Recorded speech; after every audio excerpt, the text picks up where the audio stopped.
Kasi po last year, 2014, na ano, nakilala po namin yung Quantum Ring. So, may apply. Nelson Nieves. That time po, pumunta siya sa bahay. Meron po yung variances, almost 27 cm, para po 6 to 7 months pregnant.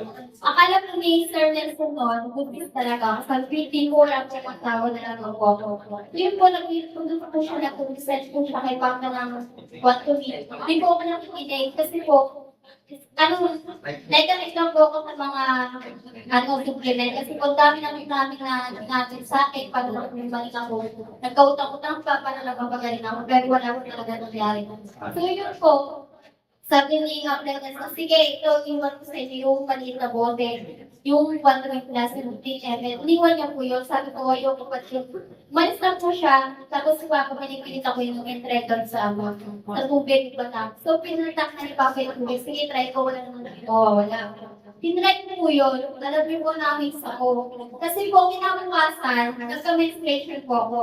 Kasi po sa totoo lang, ilang months po ako na hindi nagka-mens. So, tuloy-tuloy po yung ginamit. Natuwa po ako kasi sabi ko, di ba negative nga po, kasi kayo lang sa mga ganyan. Sabi ko kay Papa, sige punta natin yung office, wala nang mawawala. Nakita namin yung office, totoo nga na may mga gumagaling, nakikita ko. Pinicturean nila ako, para ka before and after. Doon sa mga friend ko, nandun yung mga picture ko yung lalaki, ang laki ng chan ko talaga. So yung po, tinanong ko sa ano po, maganda po naman yung menstruation ko, thanks God ko talaga, tuloy-tuloy po yung menstruation ko kami. And then, just natingin po yung kwantumin kasi po, uwi kami ng probinsya. Tsaka that is sa kawalan ng pera, kasi nagmahal, taas po.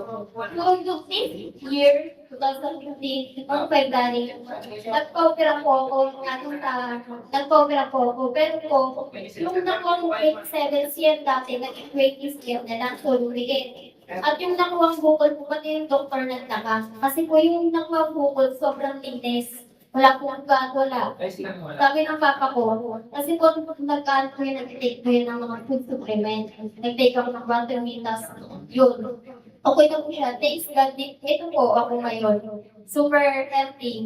Thanks God na naman. Ito po ako guys. Kasi na hindi po ako nag-intake ng quantum. I-try niyo po. Tulad ng experience ko, may experience nyo din po. Yun, God, God, God, Lord.